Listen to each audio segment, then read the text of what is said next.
hip-hop writer is a creator composing understanding words of cultured brilliance, powering a rebalance of the elements equally. Pages of rejuvenated reaffirmation, simply the almighty leadership of insightful craft work that stands to build through any confrontation born to be. Yet his daily duty is as a journalist that questions properly and uses his ears to filter the real. And as the art decays by dilution, he concentrates the best again and again, exposing it in the print. Today's journalist and tomorrow's historian, he listens to share. Here is that necessary attempt executed again and again and again. This is the Power Right Show on S.STREET Media. This is your brother, the lone low life with the home sewn garment, the Boricua with the build, the true and living God stepping in score, Sunni as Allah, a.k.a. Skillustrator. And we're on S.STREET Media, the evolution of media, where every intrigue will have its own show, every incredible thought will have its own episode, and every timeless insight will be archived. Yo, this is my element of hip-hop. This show is all about it. What I like to call the writer of art on art and science on music. All right, the only show in history on this hip-hop writer element that I, a veteran of over a quarter century, helped to pioneer. Man, it's a long time writing stuff. You know what I mean? So I got stuff written for you to see what we've been doing. You know what I mean? Listening to all this music. My latest book is the Reel of 2020 ebook. You know, it's an ebook that compiles a complete 70-page analysis of the best musicians and artists in hip-hop music today, bracketed in a revolutionary new system of ciphers that categorize this entire musical universe. These are all preludes to like even, I got some stuff coming, so you better come and snatch this. You know what I mean? Sunez97@gmail.com or Sunez on the Instagram. You can DM me or DM me Sunez7. That's the number 7. On the Twitter, you can DM me there too. Also have the foundation of all this, of covering this era that I call the Invisible Renaissance. The book is called The Filtered Reel, Essays from the Invisible Renaissance. You know what I mean? And it's really a collection of art on art and science on music essays. You know what I mean? That span the entire decade of the 2010s till today. Those 10 years that I call the beginning of this invisible renaissance. You know, and it's just catching on though. You know what I mean? Yo, and you know that there's certain... I'm not gonna say the name, but there's certain journalists though. They be taking the names, you know, trying to use the names all ahead of time. You know what I mean? I felt like Ghost. I'm on there and I'm saying one of my brothers is being interviewed, and I'm looking at him and wait, where you get that word from? You know what I mean? So they're using my words though, but not before I get to use them on my own shit. It's already there. It's printed. Essays from the Invisible Renaissance store. I've been calling it that for a long time. 2012 to be exact. You know, and that book is out there on Amazon. You can DM or email my Gmail, Sunez97@gmail. DM me on the social media at Sunez on IG, and I get your autographed copy. You know what I'm saying? They was on sale in the weekend though. If you get on me and you say you heard it on the show, I got you with the sale. You know what I mean? And I got some free ebooks too. You know, for you. You know, a free ebook for you. The Sunez crates. You know, quick shout out to DJ Toshi and DJ Toshi's Classic Storm Radio. You know, we got a new show coming though. It's coming very, very, very soon. But the show that we got out is still, man, it's still heavy. Neek the Exotic, Smiley the Ghetto Child. You know, we did our thing. You know what I mean? And Peace to who I think is one of the greats, you know, out there today. He's shining though. Every time he's getting better. Rashid Chappelle, peace to the God. That was our last show. Go to our last show, episode 103. You know what I'm saying? And we talked about those two short works, man. Short album, short EP, and had a load of depth and skill sets. And man, yo, that was a great night.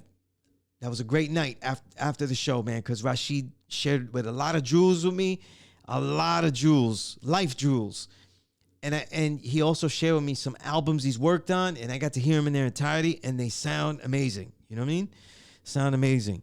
You know? Also, too, man, this whole hip-hop stuff comes with a lot of stuff. And in my life, if you're interested in learning martial arts, if you're in the New York City area, or if you're not in the New York City area, I am teaching martial arts, Shaolin Kung Fu through the base of Wing Chun and the animal styles and all that goodness.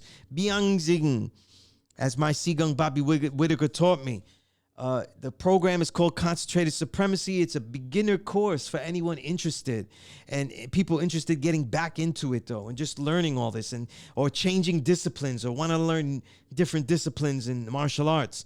I'm teaching this out in Staten Island. If you're in the Staten Island, New York City area, if you can get there. I'm also teaching in Harlem if you want to set that up. But I'm also teaching them on Zoom. So I got brothers out there and I'm teaching them, you know what I mean? Perch up your little camera, and we get it on, though. And I'm teaching. And that's been real successful as well, too, man. So get at me, Sunez97@gmail.com. You know what I mean? Or contact me in the social media, Sunez or Sunez7 on the Twitter, Sunez on the IG. You know what I mean? And last note before we get to our guest, man, a very powerful, important, super important guest. In my entire life, though, so we'll start with someone else that's honestly, I'm totally biased when it comes to him. So I tried to give more reasons. You know what I'm saying? A childhood hero of mine has always been KRS-One. The Kane versus KRS battle, though, I already knew it was going to be a washout because Kane's catalog is mad. It's small. It's tiny. You know, and let's keep it real, right? Kane is an incredible MC, okay? But it's like saying he's a great athlete. He's a great athlete. But he didn't make these projects continuously. You know what I mean? And he made more bad albums than he made good albums. That's a fact. There's no way around that. There's no way around that, or else I'm not documenting this correctly. However, people think I'm hating on Kane, though. Kane was great. He had breath control.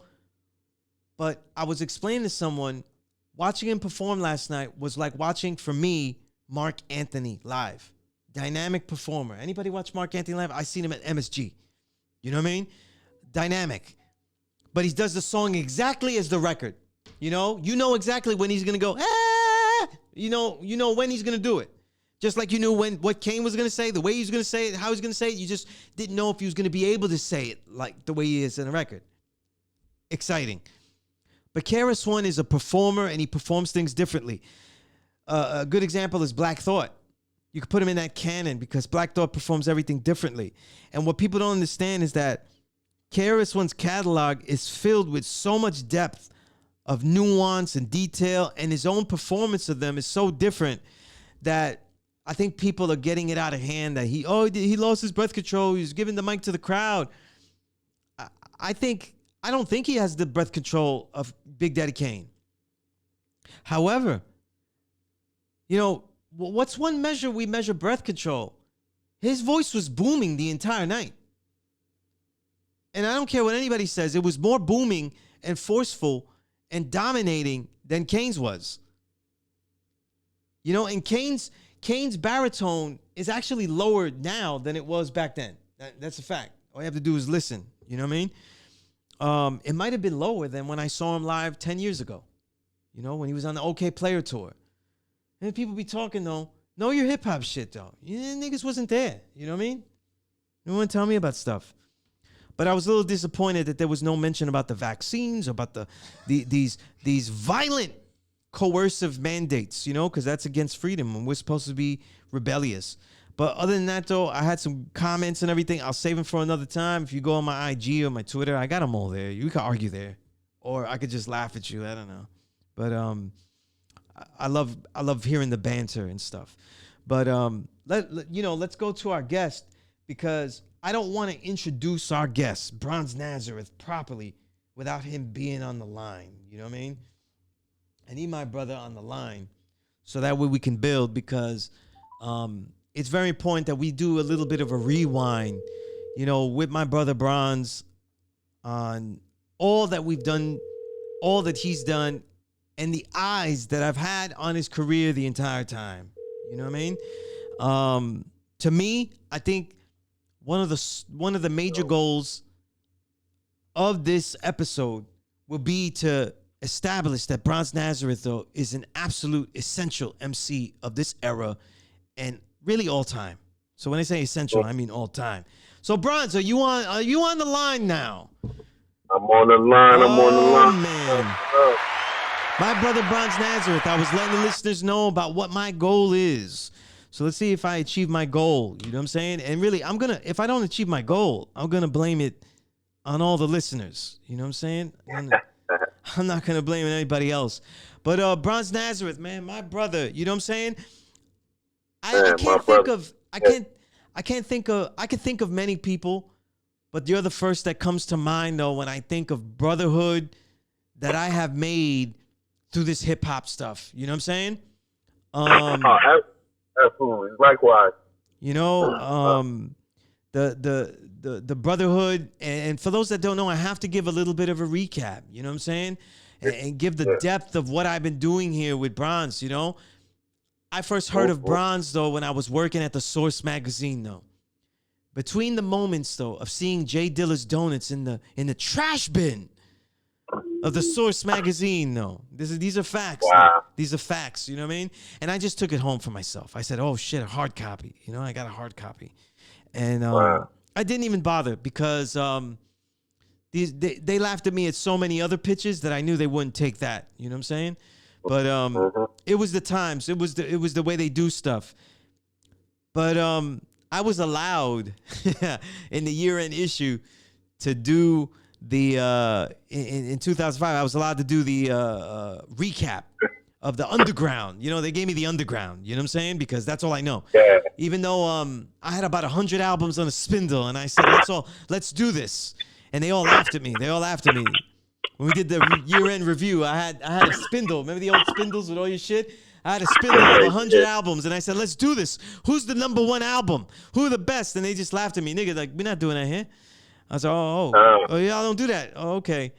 And but this was also a place that thought that Kool and the Gang was a gangster rap group. So anyway, I digress though. You know what I'm saying? I got lots of stories. Though. You know what I mean?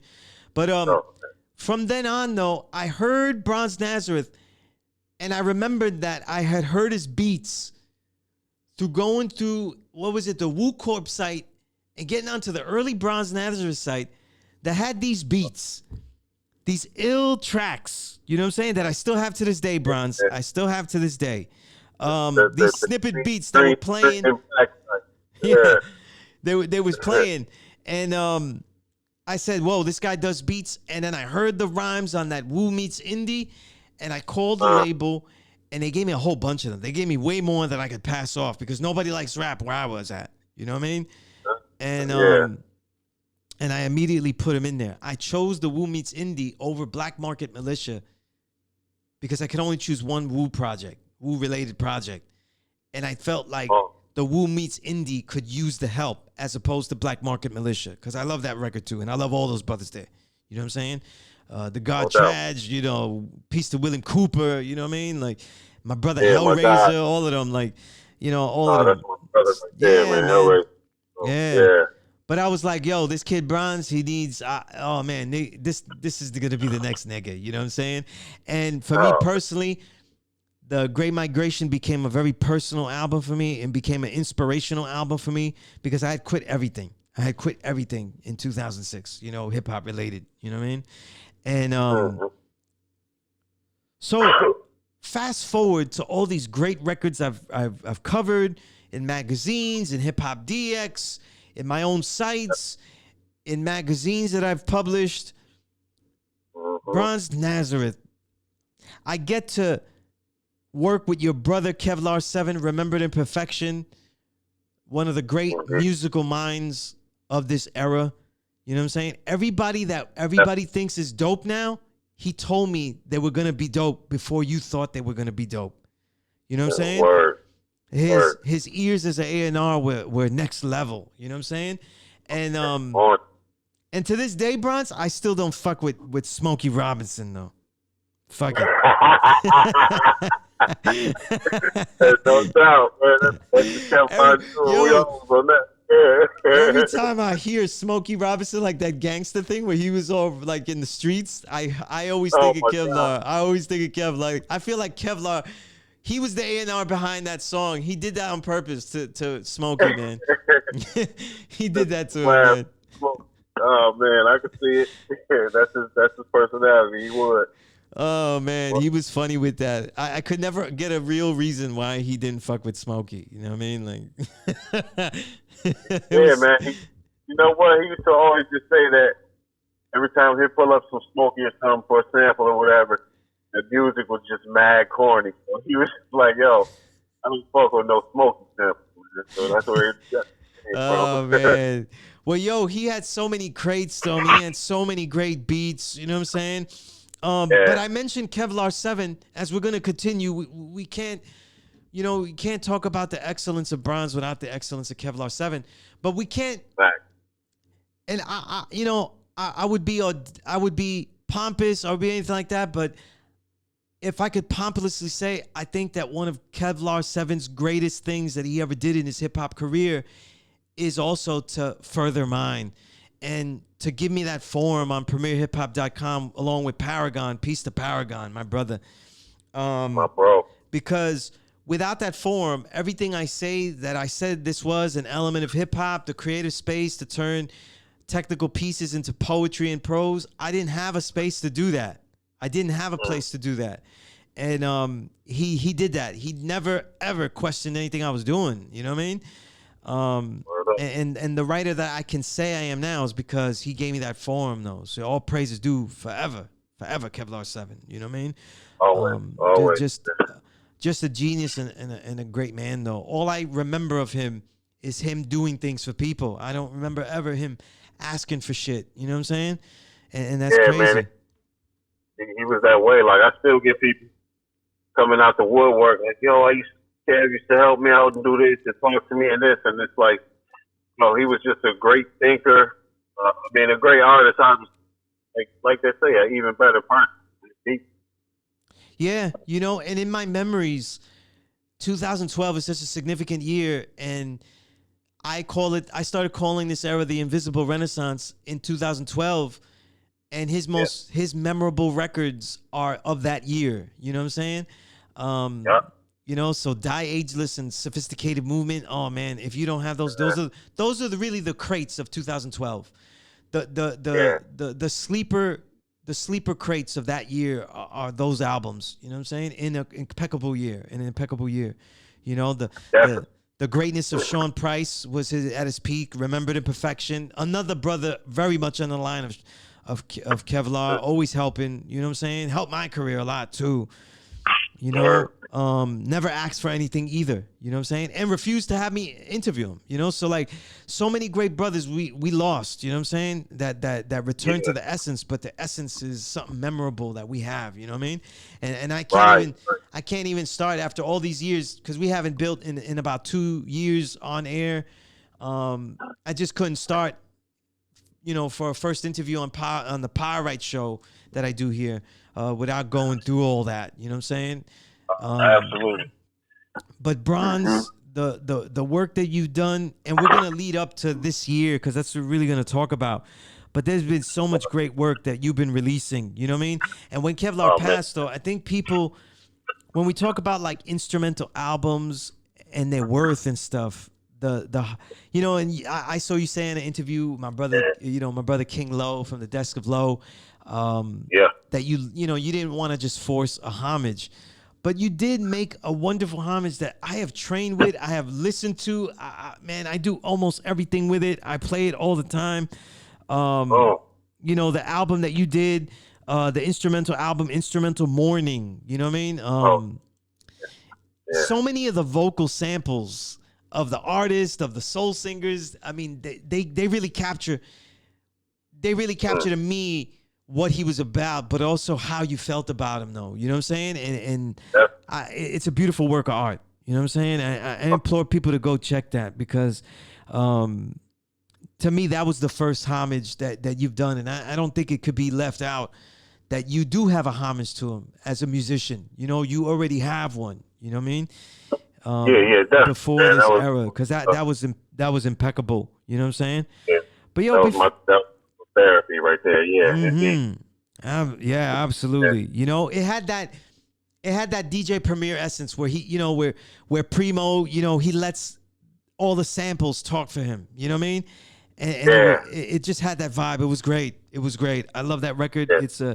It's a personal favorite, and it's if you want to know what Kevlar 7's about, it's funny because you got to go through those albums that I mentioned. You know, also those two albums, Beautiful Soul and Instrumental Morning. I think Instrumental Morning gives a clue about Kevlar as well. So it's just great stuff. You know what I mean? And you know, but I love when you sample him laughing and stuff like that because that's great stuff. You know what I mean? And that's truly him, man. And yeah, man. That was my therapy into, you know, him talking through me, man. That really kind of got me through staying focused on producing the shit. So yeah, it definitely was a piece to him.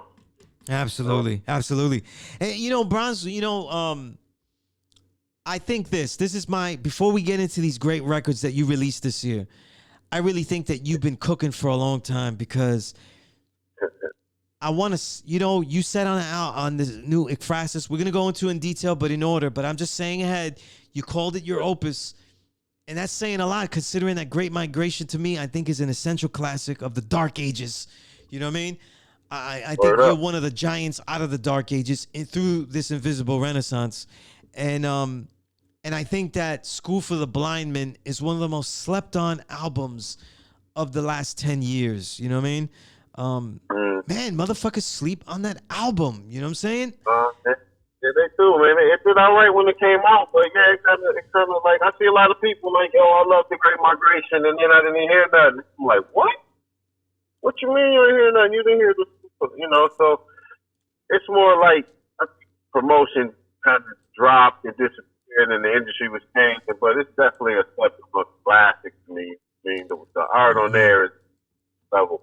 Yeah, because you know, again, I think about Primo a lot with you because I get excited when you produce your own records because I'm like, okay, let's see what he actually saved for himself. You know, those off-kilter joints that like Primo would give Guru some off-kilter things. You know, some things that other people couldn't fuck with because people just wanted the bangers from him, but they didn't want those the next shit. And there's very few producers out there that when you pick up their records, they give you the next shit. You know what I mean? And it was filled with bangers, you know, Fourth Down, you know what I'm saying? Cold Summer, you know what I mean? What was Worship, you know what I mean? Oh my goodness. Man, I've trained with that song. I almost hurt myself a couple of times training with that shit. You know what I mean? Yeah, that's definitely a war song right there. Yeah, hell yeah. You got me training too hard though. I gotta put some other shit.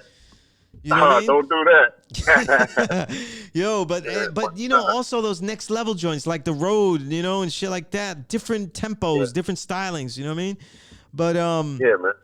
And I'm just making these notes because when I'm going to talk about this opus that I agree that this is an opus, this Ekphrasis record we're going to conclude with. I also think that you have essential albums and classics in your catalog, you know what I mean? A lot of people love The Living Daylights, and I think that's one of the best produced projects you've given to people. But it's, you know, people talk about The Living Daylights, but also the joint that you gave, you know, Don Pacino, you know, the two joints, you know, the war poetry joints. I mean, those are impeccable. You know, oh man, those are with the work. Yeah, you know, and again for the listener, I have an ulterior motive here. I want to catch Bronz on the air, and I do this all the time. So it's really like, it's really fucked up to Bronz, but I'm mentioning these albums because I really want them on instrumental. You know what I'm saying? And I would love to have the war poetry albums on instrumental. You know what I mean? Just like I have the Living Daylights on instrumental. You know what I mean? No doubt. Those are great albums. You know what I mean? And they end up being some of the greatest albums in that artist's catalog. For all the depth, the greatness of Don Pacino's catalog, that ends up being one of his top 3, top 5 records. You know what I'm saying? If you say his albums, and he's got, you know, Pacino's got a truckload of records. He has about 20 albums. You know what I mean? For sure. Yeah, his catalog is deep, man. Yeah. But yeah, I don't know. I think just like as a producer, that's what we do.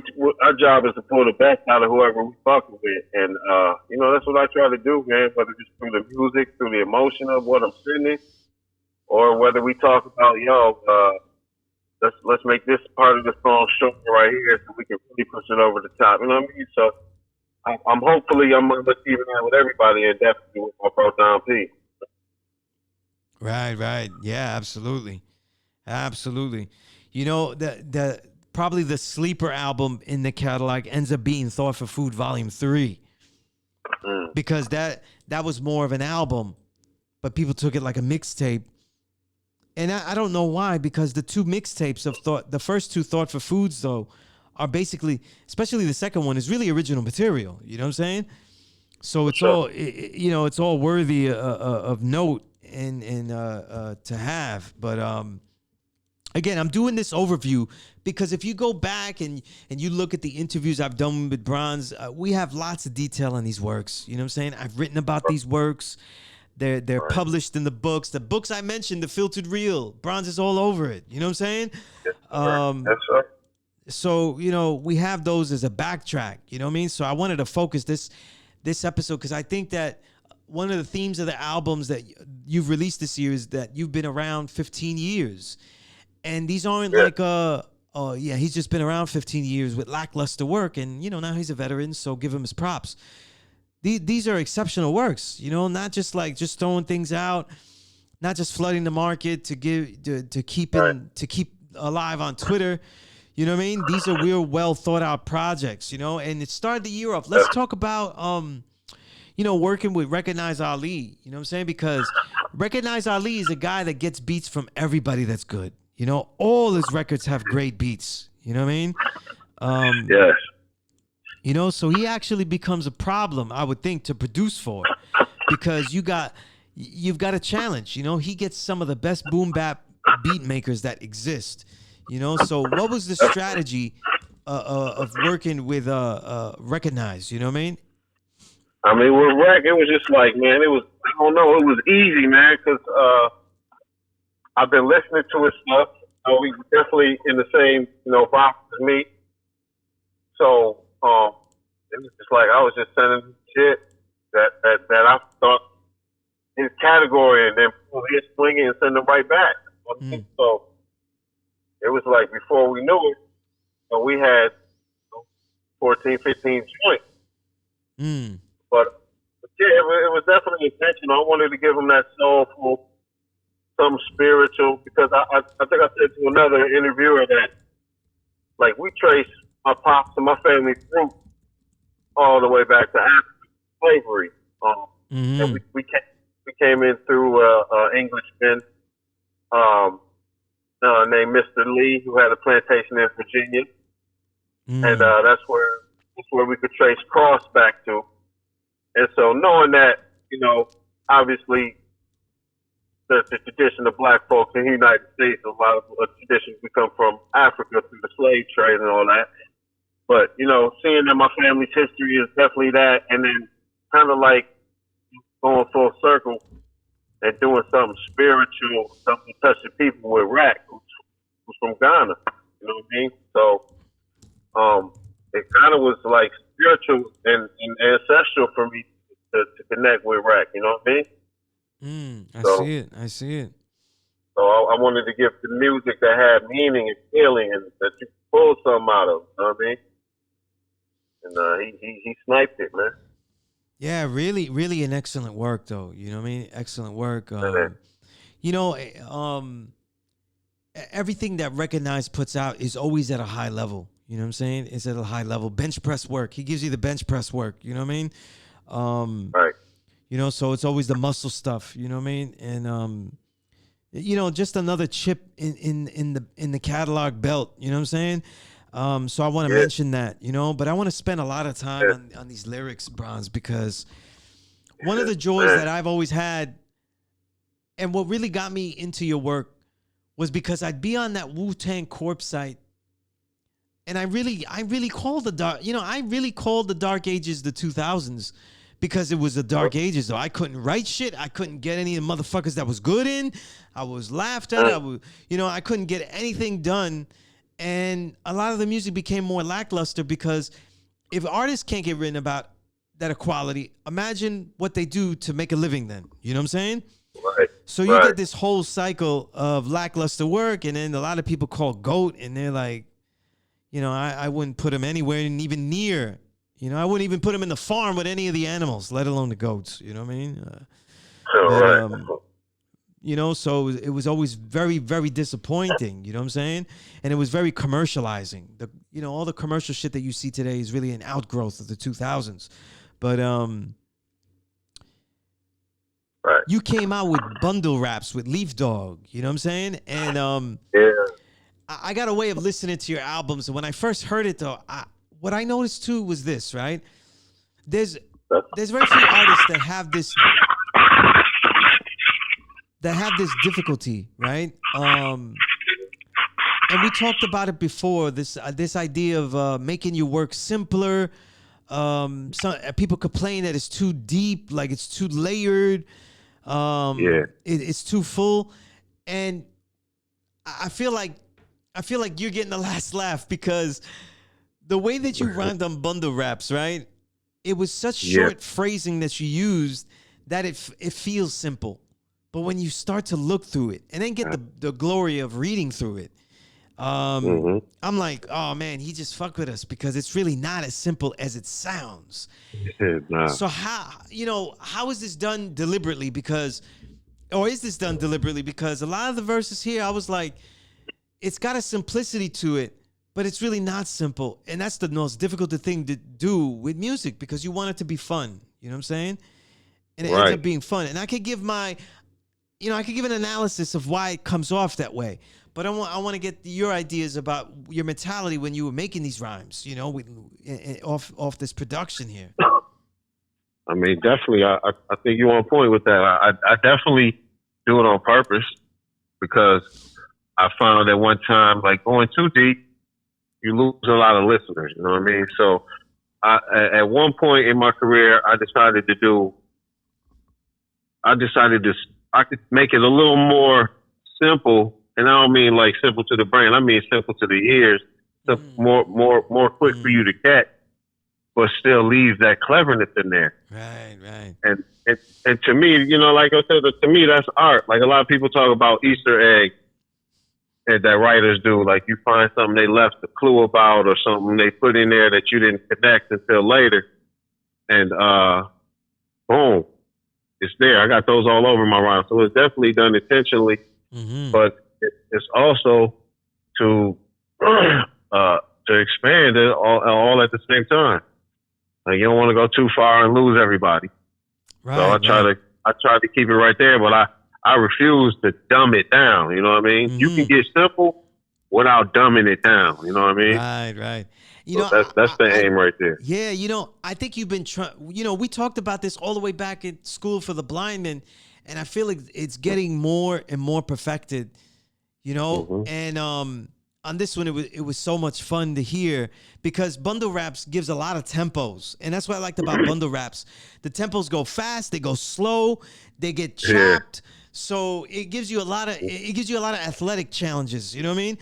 And I want to start with theater speak because this chorus from Kevlar, I gotta say this is Kevlar's life right here. If you had to say, like, give me a quick idea of Kevlar's whole reality, his whole theme, and it's like this: it's strive for perfection, might conception, reflect into the future, conspiring sutras, stigmata with God. It's a race to the charter, having non-believers screaming, "Oh my Father, oh my Father." Leave the trail of flowers. Like, I was like, yo, this is. It took me a while to get into this. Like. For me, right?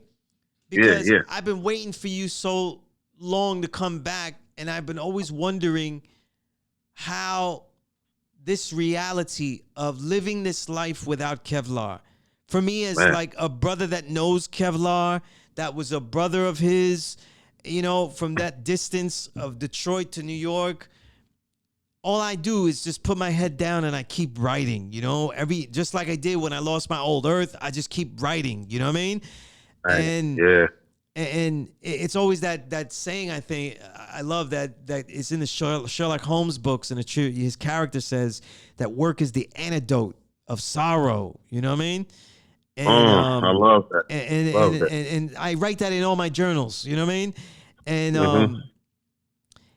And when I heard that chorus, I was like, yo, word is bond. I thought like, yo, I don't know if I'm ready for this whole thing right here. You know what I'm saying? My man. Yeah, I don't know. I didn't know if I was ready. I was ready to hear like your thoughts about Kevlar, but then I was like, no, I'm not ready though. I had to make sure I was listening to Bundle Rap somewhere in a sequestered area. You know what I'm saying? Yeah, for sure, bro. Yo, what I heard though was something that made me want to work out. It was dope. And this is a lot of this, Bronz. I'm doing this for the listener because my goal here is to show that I really think that, Bronz, that I've always heard this from you, the talent of one of the greats. I heard it from the beginning. You know what I'm saying? And that's why I started to write about you immediately. And I have never been disappointed every time. In fact, I've been blown away. You know what I'm saying? And this is impeccable stuff. Till the curtains fell, I did it. Watch endorphins build. I don't fit into your coffin seal. Every offering reel, coffin still, stanzas all reveal. My spirit died in that hospital December chill. He was on the gurney. My memories could never heal. Boy, losing make you know just how the treasures feel. Shooting dice in the heavens, spinning our record reel. Now that's airplay. That's airplay. This is about Kevlar. You know what I mean? Kevlar passed a few days before the Christmas holiday. You know what I'm saying? Yeah. And and I'll never forget it. I'll never forget it. You know what I'm saying? It's a moment I'll never forget. You know what I'm saying? Because to me, you know, two people returned to us that really affected me a lot was Kevlar and Sean Price. You know what I mean? Because they were such gateways to everything that I was doing. You know what I'm saying? And everything that was inspiring me. You know, and look, like for example, my only pictures with Sean Price, my daughter took. You know what I mean? So you know, this is how like important these two brothers were, especially Kevlar. And when you said that, I was like, I was inside that rhyme. You know what I mean? And just the cleverness, you know, shooting dice in the heavens, spinning our record reel. Now that's airplay. I turned the ladder of success into a stairway. None of my niggas got a fair play. Hairpin trigger been the hair away. I could keep going. It's just, there's so much fun with the fucking words. For the listener, I'm a writer. I love the words. I love the words. All right, that's same with me. I love words. You know, that's even how I got the new album name. I saw Expression somewhere. I was like, yo, what the fuck is that? You know, and Bundle Raps right now. If you're listening, listeners, Bundle Raps me going through it is a primer because of what I'm gonna go through. I mean, the heat. It's on. You said family came from slavery, so fear ain't in my helix, people. I went through so you could feel it. Jesus feet easel. You know, like you guys got to go back to a whole catalog because Bronz, like a lot of the greats, like the Ghostfaces, like the Black Thoughts, like the Nas's, they have his own. He's got his own slang. He's got his own shit that he's doing. He's got his own words. Jesus feet. He's like, who the fuck is Jesus feet? Nigga, that's Bronz. That's fucking Bronz. No. You know? Jesus feet easel. Fear ain't in my helix, people. And I went through it so you could feel it. Jesus feet easel. This just, it sounds great on the record. This is what I'm saying. It sounds great on the record. You know what I mean? All facts. Leaf Dog did most of these beats. What was he doing? He just throwed you a whole bunch of heat and you just gave him back stuff? What was it like working with him? Yeah, no, he sent me a number of beats and then, you know, I'll run through whatever caught me right away. I put to the side and then some up crept up on me a little later. Like, I think Lisbon Dinners was one. That was just like an interlude for a minute. And I was like, yo, this bass line is just so crazy though. And then I let the pen go, and I was like, "Nah, we doing the whole song on that joint." So, yeah, it was dope. He just sent me packs, knocked it out. You know what I mean? And it's all feeling, man. It's all natural shit we was feeling. You know. You know, it's fun. I'm saying, I really feel there's a next level of how you've mastered what you've been trying to do because there's so much rhythm. School for the Blind Man, for example, when you look back on it.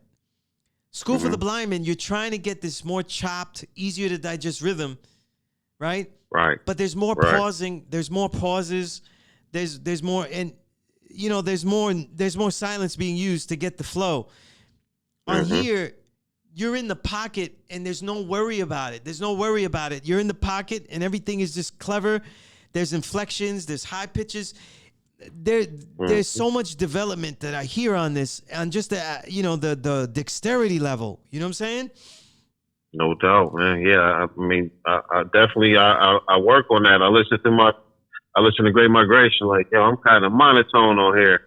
So then I study the greats, man. I listen to the greats, man. Biggie, Jay, you know, the classic people, you know, the Nas, the fucking Black Thoughts, and you know, I take in, oh, he doing like vocal inflections, and I need to incorporate that, or he got a little bit of humor. I need to, you know, it's all about working on your craft and becoming well-rounded, and I think that's something I've really been working on through the years. So to hear that it's coming out and being seen, you know what I mean? That's gold, man. That's gold.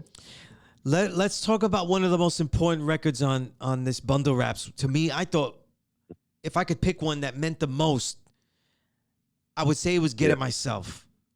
Oh, man, you're right in my alley. Word. You know, you said, I was here first. Let mirror works determine worth. Spill a beer at church, wonder where his spirit lurks. That's so fucked up. You know what I mean? Like, crazy. You know what I mean? Because the beer is the spirit. Are you following this, people? This is fucking nuts. You know what I mean? And work, you know? Yo, you know, word is bond. Like, everybody knows how much, when I care for the MC, you know, I'm listening to this and everybody's looking at me weird because I'm just going, woo! You know what I mean? Like, that's all I'm doing on the train, outside, you know, in the house. You know what I mean? Yeah, it's like, you're hearing it. Yeah, man. You say, yeah, you hear it first. These be the thoughts that's in my spirit work. Clearly living in my nightmare. Right there, severe smirk. Your plight against blight failed. I'm off the rails. And I was like, you know, I took that real because, like, so many things that you've had to go through with Kevlar, that is the nightmare. You know what I'm saying? Like, if it was horrible to us, I can only imagine. You know what I'm saying? And the way that you put it out on there, it just means a lot. It hits hard. You know what I'm saying? And the beauty of this verse, I'm skipping a lot because I'd be quoting the shit all day. You know what I'm saying? But you said, I got the altitude to clap at you, the aptitude to throw this math at you. I keep the 9 dastardly close. That's my attitude. Still calmer than wind over the latitude. Woo! A lot of you niggas sound like me. Where's the gratitude? Shit, you ain't gonna give it back. You can have it, fool. Fuck them. You know, I was like, oh man, I was like, yo, that's a mantra for me. That's a mantra for me. You know what I'm saying?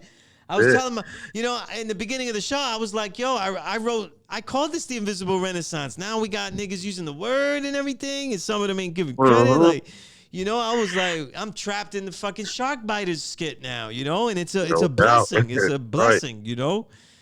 Yep. It's a blessing. But even on that song, Bronz, it's got a lot of bars, but then the last verse, you go double time.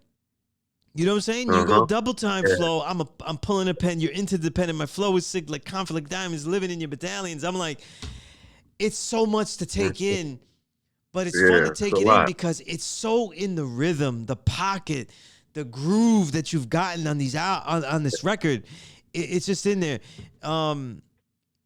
It's just next level stuff. You know what I'm saying? I got nothing else to say about this, but. Oh, man, thank you, bro. I mean, the it's pen just was like beasting. Yeah, that the pen work. I think the pen work and how like back when Migration came out, it was the monotone flows and you know, but as you know, as I know, as the years go by, the flow and delivery has become so important that I mean, it went so far. It went too far to where dudes is totally singing joints in this flow pattern shit though. So I wanted to make sure I upgraded my shit. Kept it current, but not go too far over that line. You know what I mean? So, you know, got to work on that flow. Got to change it up. Yeah, and definitely mastered the city boy asphalt vernacular. I was like, oh shit, fucking crazy. You know, the lyrics were crazy. Everything was great. You know what I'm saying? And so many of the songs, they always have these insightful questions of ideas. And a lot of times your punchlines are either for insight or just cleverness. And sometimes they end up being both. You know what I'm saying? No doubt. Like kind of like the way you ended The Immaculate. You know what I'm saying? It's a punchline, but it's also something to ponder. You know, music's forever, so I might last. Since I'm the god, who could fight that? You know what I mean? Yeah, I think about lines like that. You know what I'm saying? Like they're heavy. You know what I'm saying? Yeah, man. I mean, that's the legacy you want to leave, man. Music's forever, so it might last as long as, you know, they keep spinning me. I keep catching ears, you know. So, you know, just the way that you put things together on this record, the way that you put pain in it. Time flies, Wiseman dies. That turned the group. I bury the grief on the old dusty vinyl loops. I mean, I know a lot of the depth of that lyric. But even the listener can get most of that. You know what I'm saying? It's nuts. I mean, this is crazy fucking shit. You know what I'm saying? No doubt. And this record, Bundle Raps, yeah. The more I delved into it, the more I started to hear all this. And then I started to worry. I said, wait a minute. When I first heard it, I thought it was like a primer. I said, and I was like, yo, this is too good though. This might be what Bronz got. This is it. This is what Bronz got right now. And then you said, and then Efraxis came out of nowhere. You know what I'm saying? And I say it straight up. I never like to use the word classic, but I will say that Efraxis will be an essential record when you go back to 2021. You don't have this record, then you don't know 2021 well enough. You know, it's absolute. It's absolute. You know what I mean? The way that you pieced it together, the way you took what Rock Marciano gave you, the way you added what you needed to do on the musical end, the way it becomes, it's such an interesting record because it has that live bounce to it. Right. Even though it's so melodic and so it's so distant with the drums compared to your usual production. And yet, because of that, it becomes your most intimate record. You know, the record that we could sit back with, you know what I mean? Like, yo, many times since it's been released, though, I've fallen asleep to this record, though. You know what I'm saying? And it just grooves me to sleep, but I've also worked out with it and trained with it. I've done everything with this record, you know what I'm saying? And it's a stellar work, Bronz. I don't know, you know, like a lot of people that follow you, they'll love all your albums and they'll say, you know, Great Migration is that peak. And now I have to say that it is not the peak anymore. You know what I'm saying? Great Migration is not the peak anymore. We're listening to it now in Efraxis. You know what I'm saying? And, you know, once you name the album, though, it took me mad long to fucking pronounce this fucking word here. And I was like, man, he's going into that Greek shit. I had to deal with it with Ka, you know, when he went into the Greek shit with last year. And, you know, so I was like, okay, they got their reasons because you guys are great. And, you know, Efraxis, you know, I related to the term myself because some definitions of the term are literally making art out of other art. You know what I'm saying? Right. And that's my whole career. Yep.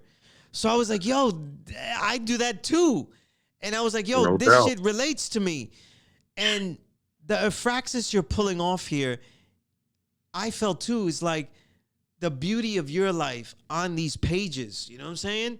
Expressed on these pages. And if listeners, if you heard Bundle Raps, if you thought Bundle Raps had the flow, the way that you caught these flows, I haven't heard anybody do it this good on Rock Marciano production, not named Rock Marciano Ka.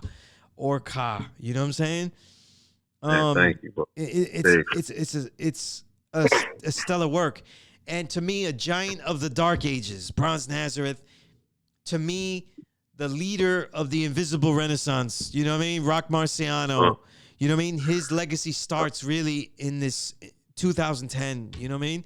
And for you to be on a record with him together, and it has all the goodies, you know what I mean? And even the goodies, when I mean the goodies, you took Papayas and you threw bars on it because that was one thing missing. I love the Papayas though. And I heard you talk about how you changed it, how you fixed it up, because when you hear Papayas, it's actually EQ levels are very off. You know what I'm saying? For what you usually do. You know what I mean? And this was something that I think was criminally something we were supposed to get used to when they released Great Migration. You know what I'm saying? And And then Papaya was such a great song. I was like, yo, how could this song get lost like that? You know what I mean? Right. It wasn't Right. promoted anywhere. The album that it was released on, I'm gonna say it didn't have the quality that matched up to that. It had some stuff on it, but not enough to me. You know what I'm saying? Not Right. enough 'Cause to you me. know why that was like that wasn't even authorized. Man. That was like a sneak album that got put out without permission and all that. So you know what I mean? That's why Yeah. Papayas is mine now. You know what I mean? I hear that. Take your shit back. You know what I mean? No doubt. You took that shit back. You know Yeah. fuck And right. You know what I mean? for the listener, I think they enjoy hearing rock, like an older version of rock. It shows you how far he's advanced as well. And it also shows Right. you that he was always nice. You know, if you go back to the Always. UN album, he was killing it.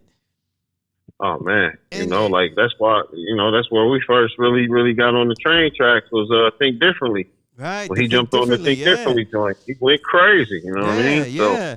People sleep and they think that like Rock Marciano was not a good MC. It's more like he Right. found his actual voice, you know? Indeed. It's not really that he was not a good MC. This shit was fucking dope. You know what I mean? Always, man. You know what I mean? And what I mean by this rhythmic flow, using words to find rhythm, it's what I love because it's like this is why, like, you know, when we talk about GOATs, all-time GOATs, and I was talking about the Kane and KRS thing. I consider KRS and I only consider KRS and Rakim absolute GOAT candidates because it's a quick measure for me. They pioneered things and they have multiple classic albums. And in my Mount Rushmore, it's Kane. I mean, excuse me, it's Rakim, KRS, Chuck D, and G-Rap because I think they're the only ones. You know what I'm saying? Gotcha. Nobody else has these classics albums and pioneered shit together. You know what I'm saying? But with Rakim and KRS-One, it's like Rakim pioneered the ability to just say the words and find a rhythm by the words themselves. And boy, have you mastered this, Bronz. Man. I mean, you hallucinate beluga weight, Lumumba steaks. I ruminate my way away from Section 8.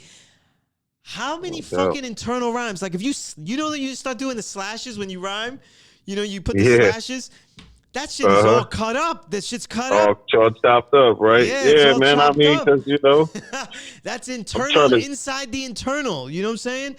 That's what it is, bro. I'm trying to give them more than just the rhyme at the end, you know? Beastly. Do art. Beastly. You know what I'm saying? And I've always like, you know what I mean? You've always had a way of using. What I love about Bronz Nazareth listeners is that he'll always say a word choice that you're like, that nigga used that word. You know what I'm saying? And it's what makes legends great. Like, you know, one of the reasons we love Raekwon is not just because he makes up words. Raekwon be making up the words. My producer knows though. He gets mad because Raekwon makes up words that he feels shouldn't be used. You know what I mean? But Raekwon be using regular real words that never get used in that way. And I love that shit. You know, I love that shit because that's the jazz of it all. That's jazz. You know what I mean? Like you learn how to use it and then you play it your own way. You know what I'm saying? Right. And you know, that's your person putting your charisma on that shit. You know, your personality into it too. You know what I mean? When this happens, Bronz, are you like writing it regular? A lot of times when I write, I'll write it regular. And I'm like, but we can't use that word. That word is boring. You know what I mean? And I'll go back and I'll make something prettier. You know what I'm saying? I don't know how it works for you when you do this. You know what I mean? I mean, I do that sometimes. Sometimes, like, really what my process is, I try to just let the pen go. But then I'll run through the verse when I got, you know, my 16 or whatever I'm writing. And I'd be like, okay, that line right here kind of weak, man. How can I sharpen that? And then I might do another rhyme in a rhyme. And, you know, that might happen 3 or 4 times. But usually I just let the pen go. And, you know, like Lumumba steaks, I'm like, what rhyme would, I'm just thinking, going through the files in my head, Lumumba steaks, ruminate. Okay, ruminate. I ruminate. Where? Ruminate is what? Thinking about, you know, upper echelon thoughts about movement. So I'm trying to move away from Section 8. I'm trying to get, you know what I mean? So that all just come together from the pen and me in my head connecting words. You know, the Wu-Tang, you know, and I had promised, what was it? I had promised to God, Salim, you know, and all of it, because I was joking with them about the Hulu RZA and Hulu Jizza, because they got some shit wrong in the program. But I like the program a lot. You know what I mean? But I don't know. I was saying they had. I was joking because I was saying I was gonna do the whole show in the or do some of the show in the Hulu RZA voice. You know, because we gotta do the whole thing like this. You know, we gotta get everything like this, and there's no way we could do it. Yo. What I found mad funny, and I tell listener, you know, because I know my producer watches. Why is it his voice is so deep? Like I like it. It's a characterization. I'm enjoying it. I don't give a fuck. I'm enjoying the way he's doing that.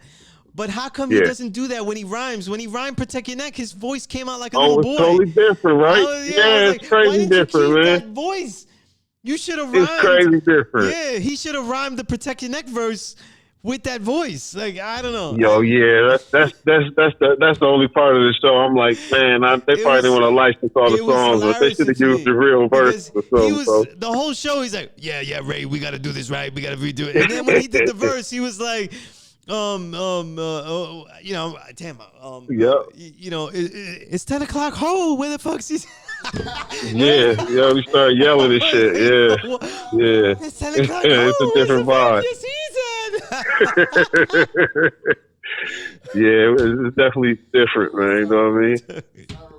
Yo, it was so funny. I was like, yo, he had it. It was perfect. But the reason I bring that up was not just to remember my joke. You know what I mean? But it was because when one of the great things they did in the show was they showed the mind of the RZA while he was making "Protect Your Neck." You know what I'm saying? Oh yeah. And I think a lot about what is going on in your mind when you're blacking out. Look, there were two things that people do that I do myself that are done by blacking out, and that's one doing kung fu and writing. And I know what it feels like to black out on both. You know what I'm saying?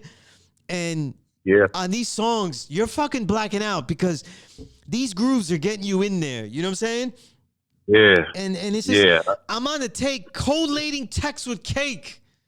Come on, man. Come on. If people really start to listen to this album, though, we'll get a lot less rappers in the world. That's a fucking fact. You know what I'm saying? No doubt. We could actually do some righteous Bill Gates rapper population, you know, control. No doubt, man. You know, because that's the only thing that we need to population control. You know what I mean? But the relationship between Rock Marciano and you, I want to ask about it in a different way by using the theme that you placed in here. One of my favorite shows of all time that I constantly go on the internet and I constantly see, is there please going to be a fucking streaming service that's going to stream rock? You know what I'm saying? Because I love that show. I love that show. Man, we all used to get down together. Remember when they were doing the live ones and we go, oh, he's doing it live? Yeah. We gotta sit down and be there and watch what he's doing. And it was like, you know, when we talk about black sitcoms, because I know my producer in his great show, you know what I mean, Styled by Poverty, he talked about his favorite, you know, black shows about black reality. I'd have to say Rock, when I was thinking about it, was mine. Because it was like he was our theater actor, but he was blue collar. You know what I'm saying? Right. He was just a regular guy working, going through the hood. You know what I mean? Right. He would be pronouncing everything with the proper T's and the proper diction, and yet he was one of the people, and it was never like it was never condescending. You know, his character. It was never any of that. You know, and his comedy timing was great. He was a great straight man. It was just great stuff. You know what I mean? And the episodes that they had, you know what I'm saying? And I get mad because I wanted to dig and see which episode you was taken from. But, it's so hard to find these episodes, you know what I'm saying? And it is. It just, but yeah, what I found so interesting, right, is that you did something that a lot of people wouldn't dare to do. You use clips from the show Rock to act like you're to show that you're talking to Rock Marciano, but you're actually challenging him on things that we would think that Rock Marciano would not be fucking with. Because the cliche is that Rock Marciano, he's lavish, he talks about that life, he's a baller, you know, he you know, like this is what I call for the listener, this is what I call, because Rock Marciano always, he's always looking down on the list, on everybody, and it's the dopest shit that you ever heard, and he's always spitting on everybody. So I call him ejaculates, you know what I mean? Like he's busting nuts on everybody and looking down on them, So his bars always come off like that. I call him ejaculates, you know what I mean? It always feels like he's rhyming with hoes in the studio, you know what I'm saying? And and it's like you're telling Rock, like, yo, all this drug dealing, like all this lavish shit, it really isn't all that it does. It is, you know what I'm saying? And I thought it was the most daring thing to do, because I understand that Rock would understand that. Rock Marcy would understand that. But a lot of people assume that that's not what Rock Marciano is about. You know what I mean? I thought it was very, very daring to put that in the skits. You know what I mean? Tell me about that. Yeah, I mean, it was. I think it was a connection point, because you can go through my history and all that, and what I do, I don't, I didn't sell dope. I'm a neighborhood city guy and all that, but every neighborhood city dude didn't sell dope, so I thought that was a good place for our personalities to interconnect. You know what I mean? To where every hustler knows the ending. You know what I mean? He'll sprinkle that in his rhymes, this, that, and the other. That this life ain't really what it's cut up to be or cut out to be. You'll hear that in lines here, there, and in between the lavishness. So, I just think it's just another side of the same art. You got the gangster lifestyle. You got dope men living great, but there definitely is another side. Right. And I just think that community and neighborhood side that we kind of was looking at in Detroit, and seeing Cav pass and seeing Salute go to prison for 10 to 20, just both out of my Wiseman group. Peace to Salute. It was just kind of like, sometimes sometimes even the hustler and the dope dealer hold a mirror up to themselves, you know what I mean? So, I thought that was a dope way for our different personalities and personas to connect on one common ground. You know what I mean? Yeah, and the song I'm talking about for the listener is the track 5, Refocus, you know what I mean? And just great stuff here, you know what I'm saying? And I think it was at the end of Fanta too, since we're talking about like the movie quotes. Oh man, that was so dope to have Gene Hackman yelling like that. Gene Hackman yell has never been a good Gene Hackman yell has never been on a record before. You know what I'm saying? And it was dope. You know what I'm saying? And it went with the writing thing. You know what I'm saying? It's like, I don't know what you're saying. Like, what did he say? Yeah, it was perfect. I was like, yo, because that's what so many people might say, and it was like, yo, just the cleverness and some simple cleverness, but like. The word choices, just simple word choices in the flow. Instead of saying, till the fat lady sings, Bronz will go, made the obese harlot start flipping carols. No doubt. Come on, man. Yeah, man, because we writing, right? We writers, man, and I've heard the fat lady sings 1,000 times, man. We already said that, so tell me something different. You know what I mean? Frame it a different way for me. You know what I mean? The obese harlot. That's what I'm on. Yeah. So much great stuff. You know what I mean? So much great stuff. Let's go through these songs, man. Let's go through these songs. Yeah. The subtlety of wordplay, repeated listenings. You may not even catch though the dirtiness, though the X-rated version. Yo, Bronz, you be saying X-rated shit and nobody knows. You know what I'm saying? Like, man, yeah. I heard you. You said Gorgonzola pouring on my Eiffel. I was like, okay, filthy. Filthy, yes, man. Sir. You caught it, man. Yeah. I was like, beautiful, yo, man. This nigga is dirty. There's others too. There's others too. I gotta catch you the other one, because the other one is crazy. The whole cantaloupe shit. I was like, what the fuck? Kettle Black. No doubt. Let me skip to Kettle Black then. Because I'm saying it now, but like, Bronz, you always had a way of doing the dirt sucio stuff, but real clever, you know what I'm saying? And it's just so funny, you know what I'm saying? Yeah, man. Kettle Black has a lot of my favorite fun lines where I yelled out, you know what I'm saying? Dope. She spanked the camel toe, hand-picked sister wife, we can elope, watch me eat like a king, my hand on the cantaloupe. Cantaloupe. Oh my goodness. No doubt. Oh shit. You know what I mean? And you know what though? I gotta say this though because you know what? You know Mhm. I still remember that line. I'm a as far as football, I'm a Giants and Jets fan. You know what I mean? And Okay. which means I don't really enjoy football, right? That's what that means. Okay. Right. Right. So You. and of course a Jets fan, right? So I definitely don't enjoy Tough. football. Tough. But to me, Tough. and I'm analyzing this here, and I'm saying it to you, so that way we have it here. Bronz Nazareth gave a salute, a distant salute to Lawrence Taylor. You know what I'm saying? Mm-hmm. Because he said, "God willing, I'm still climbing." She said, "Break a leg, bitch. I'm Joe Theismann." I was like, yo, anytime somebody mentions Joe Theismann, I envision the crunch. You know what I mean? I see it. I see it. Yeah, absolutely. No doubt. And I was I was watching the game with Kev, bro, Yo, and we heard that shit like beastly. wow. So that always stuck Beastly. in my mind. That was the most evil Yeah. shit ever, though. Like when people go, like, "Yo, was Yeah. Lawrence Taylor most evil nigga you ever see?" I say, "Yo, I mean, he's my favorite football player of all time." And Bruh. and that shit is like the one clip you could show someone like, "Yo, he ain't even try to hurt people. It just happened." Like, yo, he just, Right. he just Right, vicious. like like a bear. It was crazy.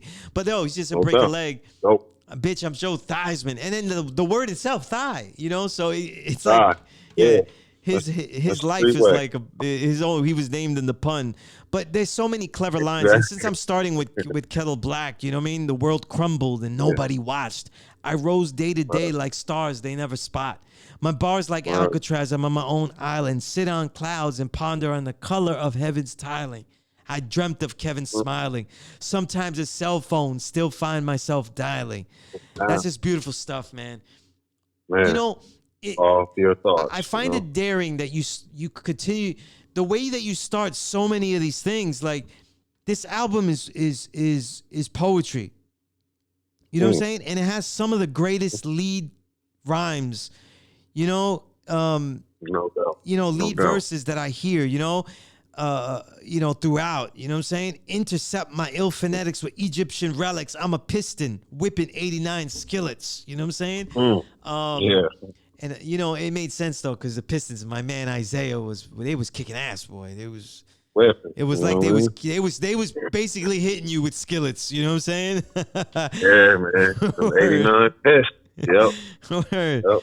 You know, but even still, like the progression of your own. It's like a lot of your slang is updated. So like the Vincent Van Gogh ideas that you had on Great Migration and you revisit throughout School for the Blind, and you say Vincent Van, different glance, Mansa Musa clan, go gift his hands. Oh, there's the wordplay there. Yeah. Crescent Moon Rocks, kitchen plans, cricket bat stick. Grand Amazon land. Let the world see my grams and exam. Pretty clam with Mauritian tan. There you go. The dirty shit. It's how I expand. You know it. From the afterlife. Sushimi slice. The track like a psychopath. Sushimi is that real detailed sliced sushi. That detailed shit. Yeah, you know what I'm saying? sure. And I don't eat. I'm The raw vegan, meat. but my daughter likes the sushi, so I learned. I learned. But like, it's just the clever shit because. There's so much stuff here. You know what I'm saying? So much stuff here. And I'm gonna tell you something. When you work with certain people on this album, like Fashawn, you know what I'm saying, which was a really nice twist, a real nice surprise. Did Fashawn, like, for example, did Fashawn hear what you had on this record? Like, what was the perspective like when you tell him? Because you're doing something special here. How do you know that? And it's not a diss to anybody. How do you know that what they give you might be great but not fit? You know what I'm saying? And then you waste people's time. Right. I mean, that's always a worry, but that's why I try to pick people that I know that's not going to be an issue with. I knew Sean was supposed to snipe that up, so that was actually the last song I did on the whole joint. And so while I was writing my shit, I just sent the instrumental to Sean. So I saved time and shit. He didn't have to wait till I was done. So he just had the instrumental. And he sent the shit back to me. That shit was fire. It was all one verse. Both his verses was one verse at first. Okay. So he just went crazy on that joint. So I was like, he was beasting. Perfect way to split it up. A great lead off too. Savage of Nazareth, flashing the gold Lazarus. I was like, what the Man. oh, Oh man. damn. He said he put Plymouth Rocks in the Rollie. I said, woo. Yo, crazy, crazy. Yo, everyone that rhymed on this knew that they was fucking with you. You know, like, and you know, I find it amazing. Like certain people, when I say that they're in a prime, like, you know, it's funny. Oh, we may have lost Bronz real quick. Let's see if we get him back. All right, we get him back. What I was gonna mention is the one thing that me and Bronz have in common. You know what I mean? Yeah. You there, Bronz? Yeah, I'm here, man. I don't know. It just dropped real quick. Yeah. My brother. So, nah, it's all good. It's all good. So, Bronz, what I was gonna say was that we actually have one thing in common, though, and this year on the musical tip is that we both have songs with Sky Zoo. You know what I mean? And that's crazy. Thanks to Napoleon the Legend, I'm on a song with Sky Zoo. But when you're working, you know, with these people, they also let you hit gold because Sky Zoo had some great lines here. Terminology had the great energy. People that we don't know, like Briz, you know, Rothstein, really came through. They had lines that I was like, oh shit, they got quotables. You know what I'm saying?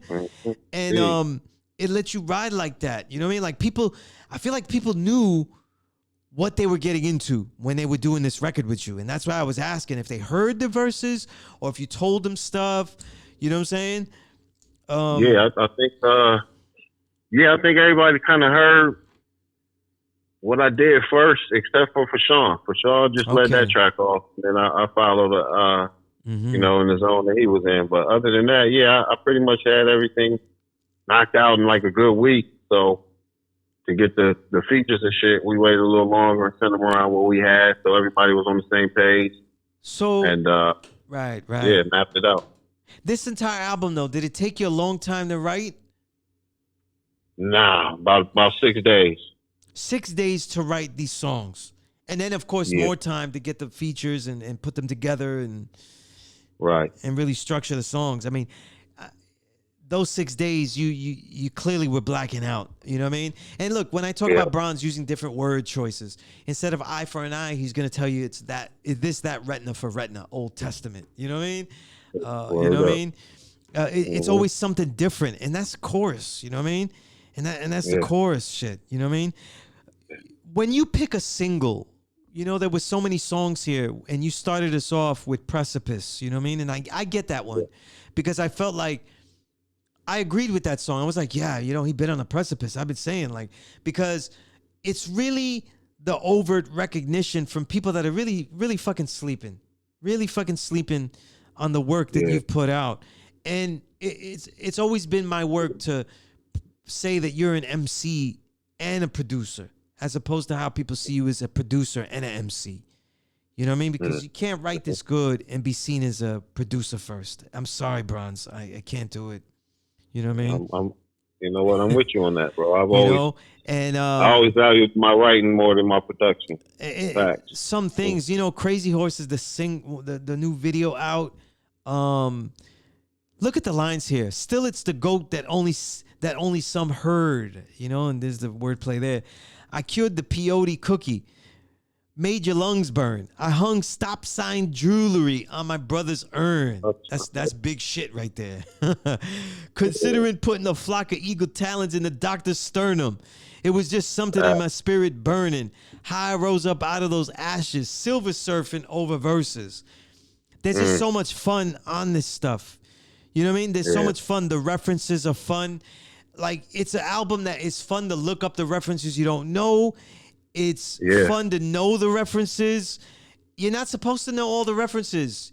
You're supposed to have fun going back. You're supposed to have fun seeing, well, why did he use this word? You know, like, it's just a joy. Yeah, exactly, man. As a writer, you know, man, it's about going back and, oh, shit, I didn't even catch that the first 2 times. Oh, shit. This is what he meant, you know? Albums that catch you later, like, oh, wow. That's right. It sounded so simple, but he meant that. You know what I mean? That's right, yeah. You know, and you know, I had this one thing, this other moment that I had. my daughter has this little pumpkin. My little girl has this little pumpkin, and Mm-hmm. she was asking me like, how long can I keep it? You know what I mean? I said until slugs fly through your pumpkin top, Sleepy Hollows. And so every time she looks at the Oh pumpkin, I just be saying slugs fly through your pumpkin top, Sleepy Hollows. Hey, It's my yeah, favorite man. line. Like, yeah, it's like I love, now I have like family time with Bronz and my daughter. Like family time. You know what I mean? Like, Yo, that's funny. Yeah, everybody was catching me. I had my wife running around the house talking about Sleepy Hollow. So, yo, that's a good catch right there, my yeah, man. man. I was like, yo, because she asked me the question. I was like, yo, you'll have it. I was trying to tell her, you'll have it as long as you want, or until bronze slugs fly through your pumpkin top, Sleepy Hollows. You know what I mean? Yo, that's Hell what it yeah, is. perfect. But it's funny because people listen to this as an intimate record. It's obviously a supremely intimate record. With all the fun I'm having with this record and continue to have with this record, we have to talk about what all these songs add up to an opus because of their depth, because of their skill. But what really makes it an opus is that you have an all-time song on it as well. And to me, that's Survivor's Vow. You know what I mean? It's just a beautiful piece of art. You know what I'm saying? It's beautiful. You know what I mean? It's something you could hang up, you know what I'm saying, on the wall. You know what I mean? Tell me about making this song because, so much of it is about Kevlar. So much of it is just beautifully written. It has all it's like everything spills on this song. You know what I mean? Yeah, this was man, this is definitely my favorite joint on there, man. And it was man, when I heard the beat, it was just so angelic, and then it switched to grimy. Yes. And so I didn't even initially pick this beat at first. I had another one I was working on, and then I mean I like what I had to it, but the beat it wasn't no change up or nothing. So I thought, man, I need a little bit of a change up. Let me try this other beat, and that's when I started fucking with the Survivor's Vow beat. And so yeah, it was just the writing was just a culmination of everything that was going on. All I was thinking about how the music was coming along, and I always look up, and when I do something great, or I do a show, or I do the album with Crook or Ghost, man, it's like the day it comes out, I feel Cav heavily. I feel his spirit. And so I've been searching for a while. I like to let things come to me naturally. So I've been searching for a while to give Cav the right song that I write, a writing, like a dedication joint. And this shit came to me, and the change up in the beat led me to writing what it was. It's like a sad joint, but it's also triumphant in the way that I'm promising Cav that I'm gonna do these things that we planned since you can't anymore. But these things are glorious. These is Julie K clone on my ball team, and there's that nasty shit again. But watch it drain. I'm in rain. Straight to Coliseum, triple lust. But so that's like glory, and then telling Cav, like I said, Cav, you died, so 2 times I gotta live it up. Word. So yeah, so then I go back to real shit. Back when we was grouped on the Pasadena stoop, Pasadena Apartments, downtown Detroit, on Jefferson Avenue, Lucid Dreams, Collected Tales, chopping on the Aretha loops. Man, we gonna flip this music to a Tesla too. Cav was intrigued by Teslas. He loved that shit. He loved the shit he was working on. So I remember one day he was like, man, we're going to get some Teslas off this music shit. Like, we said that to each other, bro. And so, that's just like saying, Cav, I miss you, but I'm gonna go forth in your spirit, man, and do great things. The emotive abilities, the way you've let loose on this record, like My Brother Died, I Saw Stars When He Flew. Ooh. I Spoke to You in Heaven. Now that's uploaded. The Bull Up Spit if it's goaded. Like the lines is crazy on this. but the passion, the soul in it though. Like honestly, yo, Bronz, like this record, man. And a lot of it is my own bias though. So I try to explain it to the listener how well it's done. But a lot of this is like, yo, I got teary-eyed, I got excited. I've had the gamut of emotions with this album, you know what I'm saying? And, you know, just a stellar work, you know what I mean? And again, Bronz, you've made an album that it's a treasured piece of work. It'll be a treasured piece of work in my personal life, you know what I mean? Like, always something I go to because everything that you're about and the greatness of what you've been able to uphold, what you've been able to do, how you've been able to persevere, what you mean, because, you know, even from the beginning, you and Kevlar, from the beginning, because Kevlar has to be put in this because there's just some type of soul that you guys were always so passionate about putting in the record. You know what I mean? Yeah. The soul, the grit, you know what I'm saying? And putting that sadness, you know, like I always say that RZA's one of the special things that RZA did was that he sampled the real soul and the actual blues out of the record. You know, like that he took it out. Yeah. But you guys did it with the production, but also with the vocals, you know, what you were saying. And this is a peak here. You know, it's a peak here. And honestly, after Survivor's Vow, it sounds weird, but to me, the album even gets more intense. Fanta 6, Kettle Black, Nosebleeds. I love what Boldy James said. Boldy James is on a peak. He's reaching his first peaks. Yeah. And everything he said is what I've been trying to write about all these years. You know what I'm saying? Everything he said about you is what I've been trying to write all these years about you. You know what I mean? And then he gave you some shit, you know? Like, we're not just rewinding your stuff. We're rewinding his shit. You know what I mean? And it was great stuff. Great stuff. You know what I mean? And when you sequence the album, you know what I'm saying? Were there any thoughts like where you said like these got to end up here? I really get why Nosebleeds ends it like as the last full song. And I thought that because it was like, it's like we always see Kevlar in the distance somewhere. We always think we see him. You know what I'm saying? And when you said you cats don't get it, nigga, I'm holy. Jesus feet, heaven's parolee. I swear I saw Kevin in the Nosebleeds. And it's funny because a lot of times I'd be like, yo, I feel like I hear him and I'm like, I ain't got no Kevlar record on. Like, why am I hearing like, you know? And it's crazy. And I love the skit with Kevlar on it, where you put Kevlar on it so people could hear his voice again and see, you know, how humble he was. You know, like he would talk like that, like if he didn't know how to do anything. You know what I'm saying? Like he had no skills. You know what I mean? Right. Always learning, always appreciating what he was learning. And, you know, like, you know, the Zen Buddhists, in Zen Buddhism, they always talk about having the baby's mind and not the expert's mind, because you're always learning with the baby's mind. And Kevlar was one of those people, you know. There's always something to get, you know. And definitely, man. Hey, without Kevlar, it wouldn't be no Bronz. Kevlar put me on the rap shit, bro. He kept me into it. That's older, bro.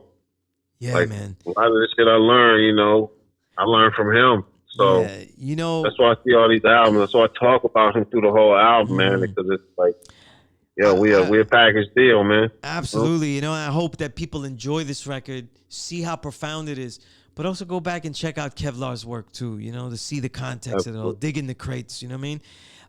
And I'll never stop saying that. You know what I'm saying? Because I'm not here. I'm here in the way that I am because of Kevlar too. You know what I'm saying? Literally, he's my first great producer. You know what I'm saying? Because he gave me that sheet. You know what I mean? He gave me that blank sheet that I needed. You know what I mean? To really kill it. You know what I mean? Yeah, but Bronz, my brother, man, you made a great album. I think it's essential. I think it's all time. I'll argue it's all time. From years to come, I'll be saying that. Ekphrasis is an essential record. If we're collecting 2021, you got to have it, though. And I already knew. This is what I was thinking when I was first hearing it. Salute to my man, and you know, that's our man there, Peter Codrino, because he was bugging. He was like, yo, he was telling me, yo, soon as you hear everything, is there anything like this? And I said, listen, honestly, there's only a few. There's only, you know, I was like, I had to do the De Niro. I said, not too much, a little bit, not too much, you know? It's a little bit, not too many, not too many, a little bit, you know? But the upper echelon of this era, one of the greats out of the Dark Ages, and you know, Bronz, you know, this is amazing work though, special, you know what I mean? Yeah. And it's always an honor to build with you, and we're always going to continue to do this, you know what I mean? Always continue to do this because Ekphrasis is like a beginning. It's like, yo, where your heart was at, and that's going to keep going, and that's what I love about the record, you know?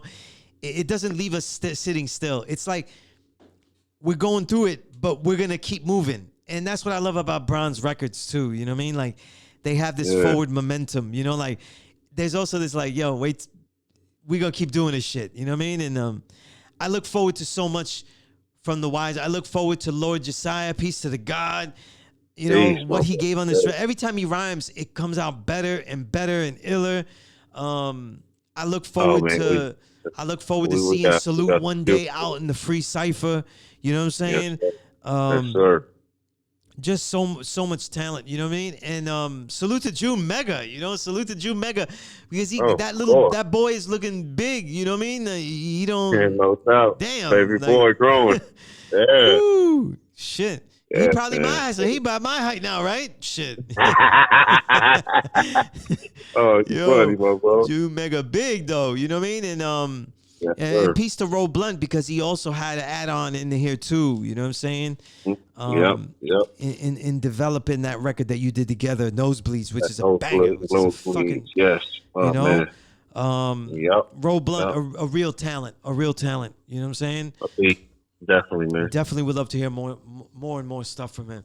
But you know, we got a lot coming, man. So you're definitely hearing from Roll Blunt, Lord Josiah. I got some new blood at Black Day. So a lot of Bronz shit coming, man. Indeed. Well, Bronz, it was great to have you for this time. You know, definitely you're always welcome. You know, we're always part of my life's work though is cataloging Bronz Nazareth. That's just the way it is. You know what I'm saying? Oh, man. So until next time, there'll be a lot more stories to tell, writings to recite, and records to rewind and reminisce. For my guest, the true and living, almighty Bronz Nazareth, one of the greatest poet MCs of our generation. I'm your host, Sunya Zala, a.k.a. Skillustrator Low. And as always, the Power Right Show is a never respect fake broadcast. Peace.